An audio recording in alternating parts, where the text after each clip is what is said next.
오늘 우리에게 주신 하나님의 말씀은 요한복음 17장 1절에서 3절까지의 말씀입니다. 요한복음 17장 1절에서 3절까지의 말씀.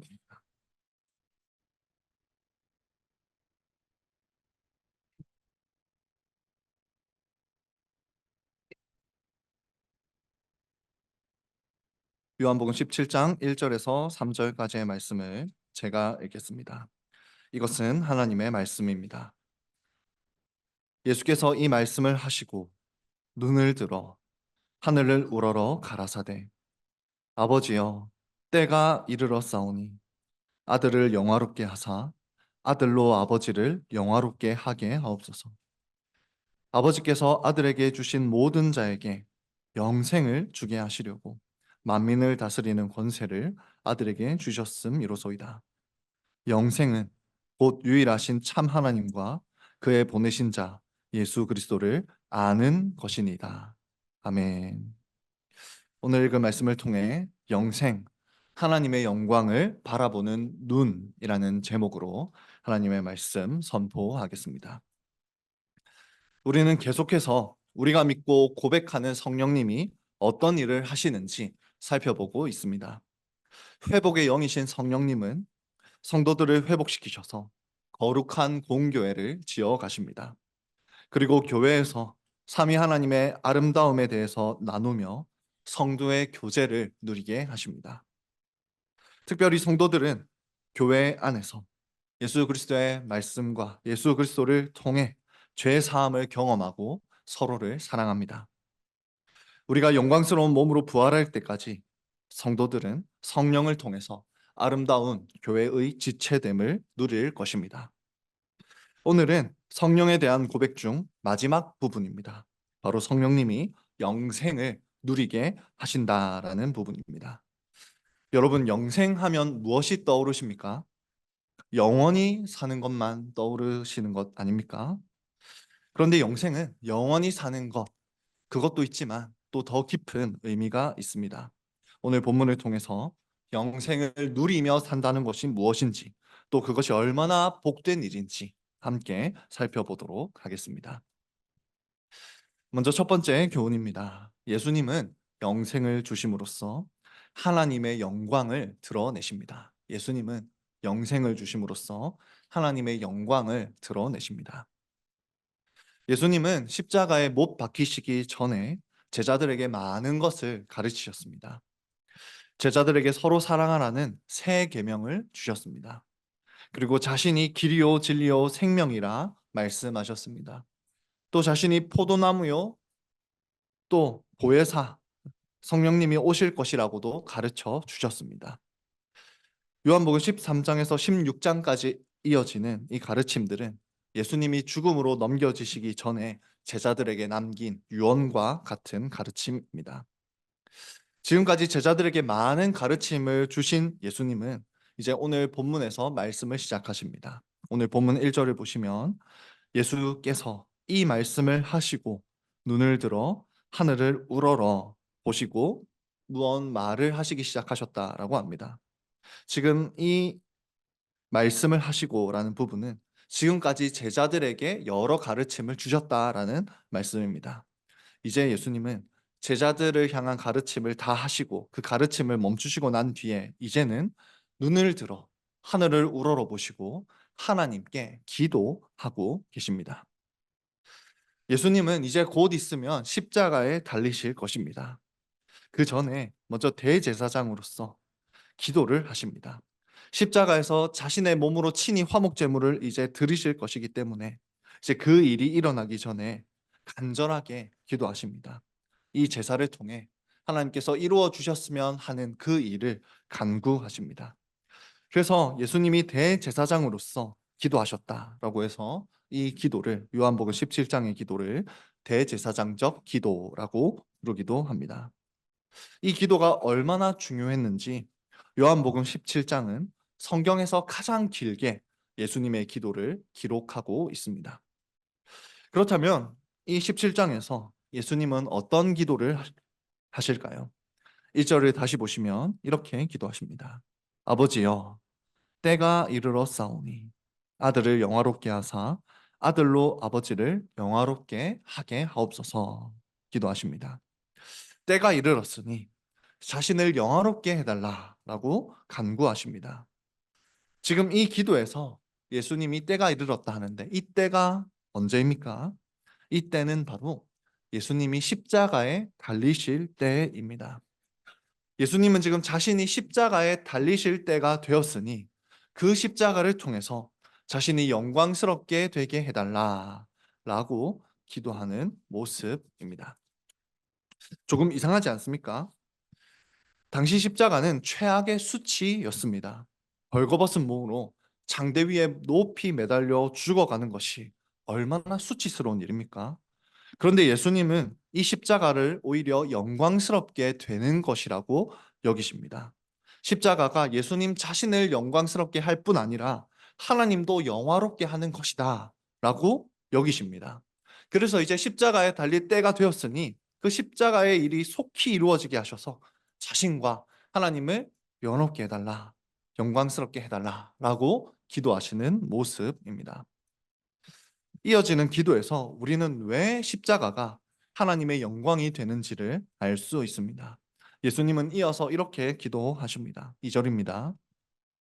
아버지께서 아들에게 주신 모든 자에게 영생을 주게 하시려고 만민은 다스리는 권세를 아들에게 주셨음이로소이다.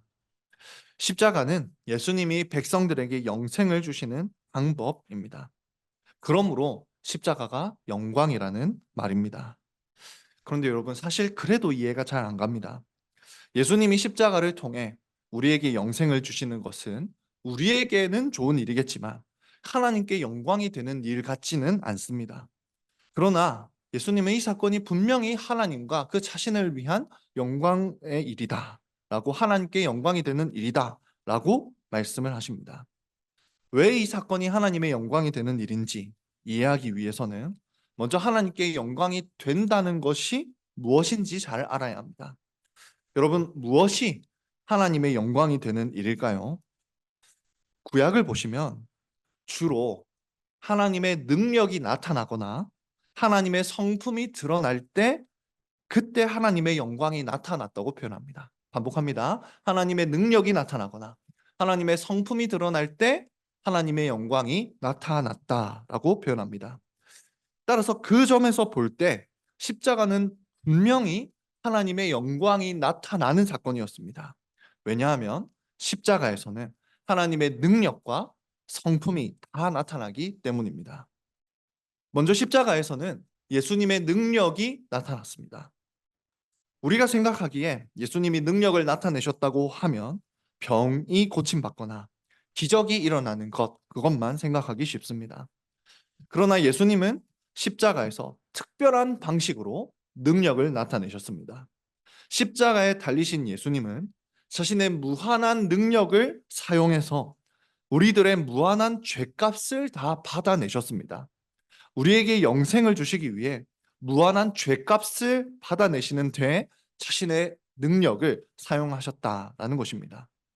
다시 말해 십자가에서 나타내신 예수님의 능력이 무엇이냐? 십자가에서 나타내신 예수님의 능력은 우리들을 위해 고통받는 능력이었습니다. 그러므로 우리들의 눈에는 보이지 않지만 십자가에서는 예수님의 능력이 그 어느 때보다도 가장 강력하게 나타났다고 할 수 있습니다. 십자가에서 예수님의 능력이 나타났으니 십자가는 어떤 사역입니까? 하나님의 영광을 나타내는 사역이다라는 것입니다. 또한 십자가에서는 성부 하나님의 성품도 드러납니다. 놀랍게도 십자가에서는 하나님 아버지의 거의 모든 성품이 다 동시에 드러납니다. 죄를 심판하시는 하나님의 공의로운 성품이 십자가에서 드러났습니다. 죄를 그만큼이나 싫어하시는 하나님의 거룩하심이 십자가에서 드러났습니다. 세상을 구원하시는 하나님의 무한한 지혜가 십자가에서 드러났습니다. 하나님의 성품을 나타내는 이 십자가는 하나님의 영광을 드러내는 사역이었습니다. 무엇보다도 죄인들에게 영생을 주시기 위해 아들까지도 내어주신 하나님의 자비와 사랑과 긍휼의 성품이 십자가에서 분명히 드러났습니다. 그러므로 십자가는 하나님의 성품을 드러냄으로써 하나님의 영광을 빛내는 사역이었습니다. 여러분, 그러므로 십자가는 우리에게 영생을 주는 수단이자 동시에 하나님의 능력과 성품을 드러내는 수단이었습니다. 그래서 예수님은 아버지께 받은 이 십자가 사역을 끝까지 완수해서 백성들에게, 우리들에게는 영생을 주고 또 아버지와 아들의 영광은 빛나게 해달라라고 1절에서 간구하고 계십니다. 이것이 바로 1절과 2절의 내용입니다. 여기서 첫 번째 교훈을 반복합니다. 예수님은 영생을 주심으로써 하나님의 영광을 드러내십니다. 이어서 두 번째 교훈을 살펴보겠습니다. 예수님께 영생을 받은 우리는 하나님의 영광을 경험적으로 알게 됩니다. 예수님께 영생을 받은 우리는 하나님의 영광을 경험적으로 알게 됩니다. 이처럼 예수님은 하나님의 영광을 드러내기 위해 십자가에서 백성들에게 영생을 주십니다. 여러분, 그렇다면 백성들에게 예수님이 선물해 주신 이 영생은 무엇일까요? 이어지는 기도에서 예수님은 영생이 무엇인지 정확하게 말씀해 주십니다. 3절입니다. 영생은 곧 유일하신 참 하나님과 그의 보내신 자 예수 그리스도를 아는 것이니이다 말씀합니다. 예수님은 지금 영생을 가진 자의 특징을 통해서 영생이 무엇인지 정의하십니다. 영생을 가진 자는 참 하나님을 알고 그가 보내신 예수 그리스도를 안다는 특징이 있습니다. 이것이 바로 영생의 정의입니다. 영생은 참 하나님과 예수 그리스도를 아는 것입니다. 여러분, 그런데 여기서 아는 것은 원어로 볼 때 경험적으로 안다는 것입니다. 이것과 가장 비슷한 예시가 뭘까 고민하다가 우리의 시각이 이것과 가장 비슷하겠다라는 생각을 했습니다. 시각을 예로 들어 설명을 해보겠습니다. 우리 대부분은 색깔을 구분하는 감각을 가지고 있습니다. 그런데 몇몇 경우에는 태어날 때부터 생맹으로 태어나는 경우도 있습니다. 흑백으로만 세상을 바라보는 것을 완전 생맹이라고 하는데, 그런 분들은 이제 색깔이라는 것을 경험적으로 알 수가 없습니다.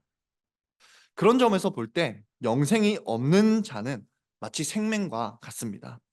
생명이 색깔을 경험적으로 알 수 없듯이 영생이 없는 사람은 하나님과 예수님을 경험적으로 알 수가 없습니다. 하나님과 예수님에 대해서 들을 수는 있습니다. 예수님이 언제 태어나셨을 거다, 그분이 십자가에 죽으셨다, 이런 지식을 알 수도 있습니다. 그러나 그 가운데서 하나님의 영광과 하나님의 아름다움은, 예수님의 영광과 아름다움은 진정으로 경험할 수가 없다는 말입니다. 반면에 영생을 받은 자는 다릅니다. 영생을 가진 자는 하나님과 예수님에 대해서 들을 때, 그 진리를 들을 때 그 진리에 색이 입혀집니다. 천지를 창조하신 하나님에 대해서 들을 때 그 창조가 얼마나 위대한 일인지 우리 눈에는 보입니다. 예수 그리스도의 죽으심에 관해서 들을 때 그 죽으심이 얼마나 아름다우신지 보입니다.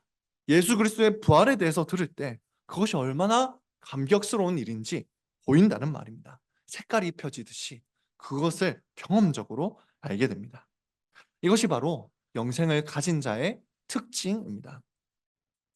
이 설교를 준비하던 중에 몇 년 전에 보았던 한 영상이 떠올랐습니다. 유튜브 영상이었는데 어떤 생맹 아빠가 있었습니다. 그 어느 날 그 아빠의 생일이 되어서 가족들은 선물을 준비했습니다. 가족들이 준비한 선물은 생명인 사람도 색깔을 볼 수 있도록 해주는 특수 안경이었습니다. 아빠는 가족들에게 그 특수 안경을 선물로 받아서 그 안경을 끼고 세상을 둘러보았습니다. 바로 그때 처음으로, 태어나서 처음으로 세상의 색깔을 보았습니다. 그때 처음으로 색깔을 경험한 것입니다. 흑백으로만 보이던 세상이 갑자기 형형 색깔의 빛깔을 띄었습니다. 너무 아름다워하는 그 모습이었습니다. 그런데 그 아름다운 것 중에서도 가장 아름답게 빛나는 것은 어린 자녀들의 눈이었습니다. 아빠는 자녀들의 눈이 이렇게나 아름다운 색깔이라는 것을 그날 처음 알았고 주저앉아서 흐느껴 울 수밖에 없었습니다. 여러분, 우리가 영생을 받을 때도 이와 비슷한 일이 일어납니다. 예수님이 우리에게 영생을 주시면 우리의 눈에서 비늘 같은 것이 벗겨집니다. 그때 우리는 새로운 감각으로 하나님과 예수님에 대해서 알게 되고 하나님과 예수님을 바라보게 됩니다. 이전에는 십자가에서 나타난 예수님의 능력, 하나님의 능력, 그리고 십자가에서 나타난 그 자비와 사랑에 대해서 들어도 아무런 감정이, 아무런 마음이, 아무런 확신이 들지 않았습니다. 그러나 영생을 받은 자는 그 영생을 받게 되면 그 하나님의 영광이 얼마나 아름다운지 실제로 경험적으로 느끼게 됩니다. 생명이었던 자가 특수안경을 끼고 색깔을 처음 경험했듯이 하나님의 영생을 받은 자는 하나님이 아름답다는 것을 경험적으로 알게 된다는 말입니다. 바로 이것이 영생을 받은 자에게 일어나는 일입니다. 그래서 다시 한번 본문 3절을 보십시오. 영생은 곧 유일하신 참 하나님과 그의 보내신 자 예수 그리스도를 아는 것이라고 말씀합니다. 이 말씀처럼 하나님과 예수님을 아는 것이 영생입니다. 새로운 시력으로 하나님과 예수님을 바라보고 경험적으로 그 영광을 아는 것이 영생입니다.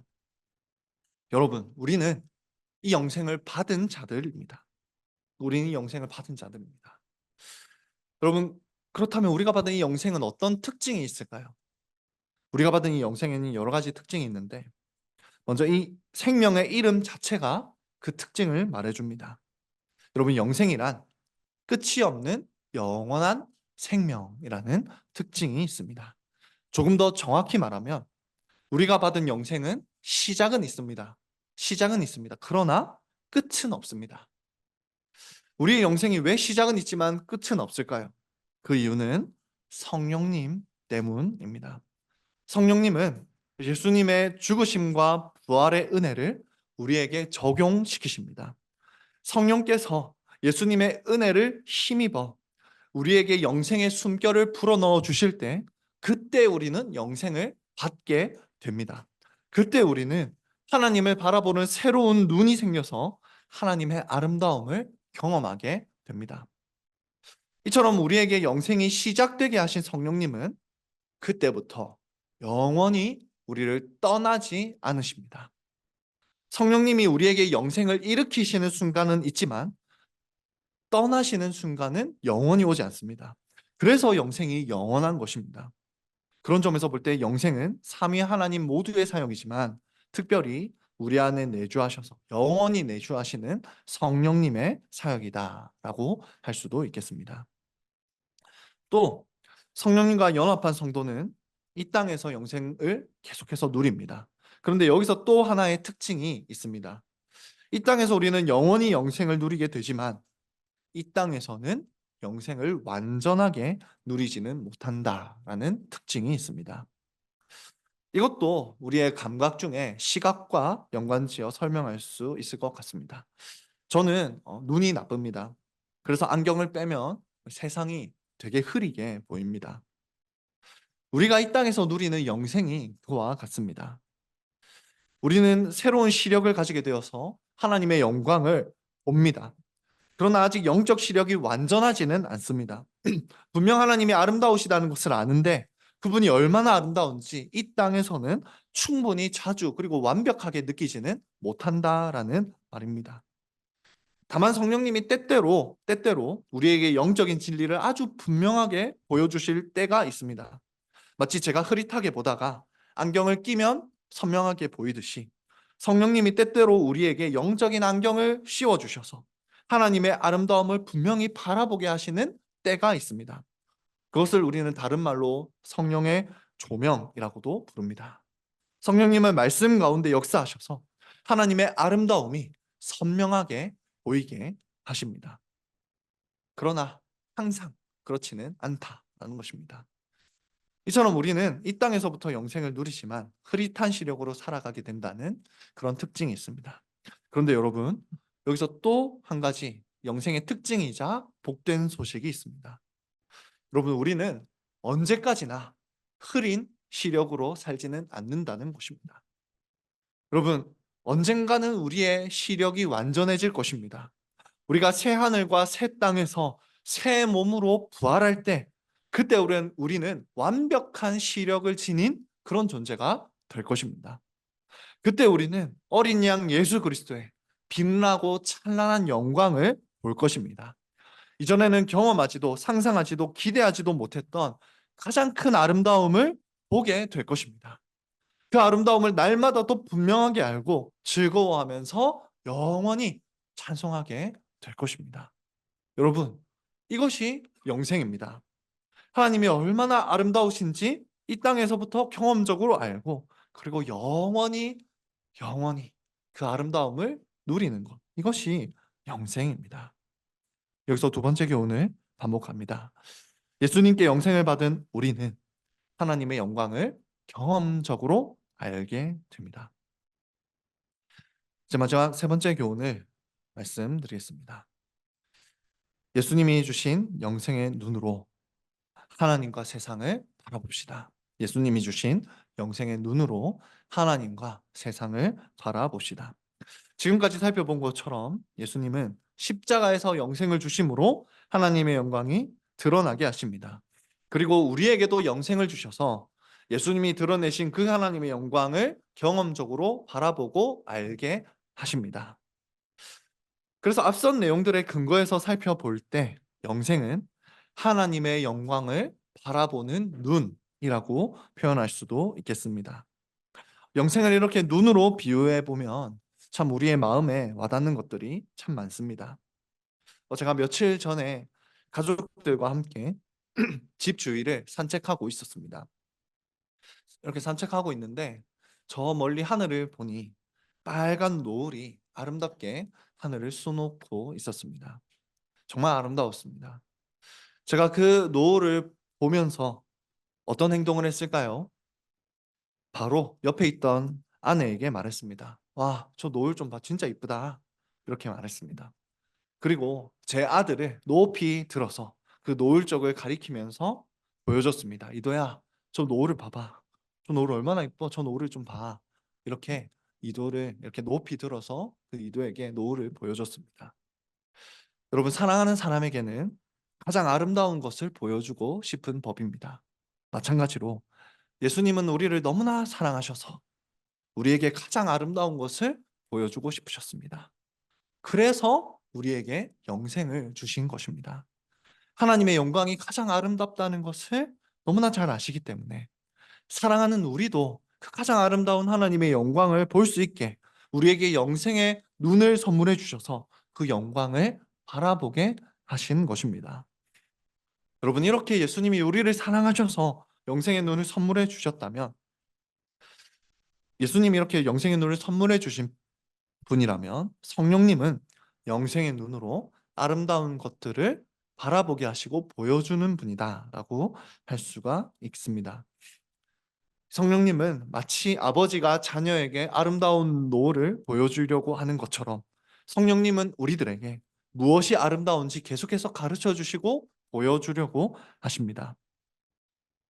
우리는 매주 예배 때마다 아름다운 것을 보여주시는 그 성령님의 역사를 체험하고 있습니다. 매주 선포되는 이 설교 시간은 성령님이 우리에게 하나님의 아름다움을 보여주시는 시간입니다. 성령님은 선포되는 말씀을 사용하셔서 삼위 하나님의 아름다움을 보여주십니다. 천지의 창조주이신 그 하나님의 아름다움, 하나님 아버지의 아름다움, 구속주 예수님의 아름다움, 성화주 성령님의 아름다움을 계속해서 보여주시는 분이 성령님이십니다. 또 성령님은 매주 시행되는 성찬 가운데 우리의 눈을 열어 하나님의 영광을 보여주십니다. 우리를 위해 몸을 찢으시고 피를 흘리신 그 예수님의 아름다움을 떡이 떼지는 것을 볼 때마다, 부어지는 포도주를 볼 때마다 보여주십니다. 이처럼 성령님은 매주 예배를 통해 말씀과 성례를 통해 우리에게 세상에서 가장 아름다운 것, 하나님의 아름다우심을 보여주십니다. 그런데 여러분, 성령님은 주일에만 일하시지 않습니다. 성령님은 평일에도 계속해서 일하십니다. 성령님은 영생의 눈으로 우리가 세상을 바라보도록 하십니다. 성령님 우리의 영적인 시력을 날마다 교정하셔서 그래서 더 아름다운 것이 무엇인지 분명히 깨달아가게 하십니다. 여러분, 원래 우리 눈에는 뭐가 더 아름다워 보였습니까? 원래 우리 눈에는 세상이 더 아름다워 보였습니다. 그런데 영생을 받고 나서도 세상의 아름다움이 우리를 계속해서 파고들 때가 있습니다. 경쟁 사회에서 성공하는 것이 더 아름다워 보이고 남들보다 더 많이 가지는 것이 아름다워 보이기도 합니다. 그런데 성령님은 우리 눈에 아름다워 보이는 것이 바뀌게 하십니다. 세상에서 이기는 것보다 용서하는 것이 더 아름다워 보이게 하십니다. 돈을 많이 가지는 것보다 더 많이 나누는 것이 더 아름다워 보이게 하십니다. 하나님 없는 삶을 살면서 성공하는 것보다 하나님과 함께 살면서 망하는 것이 더 아름다워 보이게 하십니다. 실제로 그것이 더 아름다워 보이고 그렇게 살게 하시는 분이 성령님이십니다. 그래서 성령님이 우리에게 주시는 이 사역, 성령님이 우리에게 행하시는 사역이 바로 영생이다라고 할 수 있겠습니다. 여러분, 그러면 우리의 시각이 이렇게 세상을 바라보는 시각이 바뀌는데 언제 우리의 시각이 바뀝니까? 성령님이 하나님의 영광을 더 분명하게 보여주실 때 우리의 시각이 바뀝니다. 사도 바울을 한번 생각해 보십시오. 사도 바울은 하나님의 영광, 예수님의 영광을 바라보고 나서 세상을 바라보는 관점이 바뀌었습니다. 바울의 눈에 가장 아름다워 보이는 것은 그때부터 세상이 아니라 예수님이 되었습니다. 이처럼 영생의 눈으로 하나님의 영광을 바라보면, 하나님의 아름다움을 바라보면 그때 우리의 눈에 아름다워 보이는 게 바뀌게 됩니다. 세상이 아니라 하나님의 아름다워 보이고 세상의 방식이 아니라 하나님의 방식이 더 아름다워 보이는 것입니다. 세상의 논리가 아니라 성경의 명령이 더 아름다워 보입니다. 언제요? 하나님의 영광을 바라볼 때 그 일이 일어난다는 것입니다. 여러분, 그래서 우리에게 중요한 일이 하나님의 영광을 바라보는 것입니다. 말씀 가운데 하나님의 영광을 바라보지 않으면 우리가 바뀌지 않습니다. 또 예배 가운데 하나님의 영광을 경험적으로 체험하지 않으면 우리가 바뀌지 않습니다. 주일 하루도 하나님의 영광을 바라보지 못하는데 어떻게 우리의 삶이 바뀌겠습니까? 주중에 성경을 읽지도 않는데 어떻게 세속적인 우리의 마음이 바뀌고 세속적인 사고방식이 바뀌겠습니까? 결코 바뀌지 않습니다. 여러분, 세상을 바라보는 우리의 눈이 바뀌지 않으면 우리는 영원히 피곤할 것입니다. 세상살이가 힘들게만 느껴질 것입니다. 고통 속에서 빠져나올 수 없는 것처럼 느껴지게 될 것입니다. 그러나 여러분, 하나님의 영광을 바라보면 아무리 큰 고통 속에 있더라도 위로를 누리게 될 것입니다. 걱정거리 속에서도 평안을 누리게 될 것입니다. 그러니 여러분, 말씀 앞으로 나아오시기 바랍니다. 말씀 앞으로 나아와서 그분의 영광을 바라보라는 이 복음을 들으시기 바랍니다. 여러분, 지금 괴로운 것을 하라고 말씀드리는 것이 아닙니다.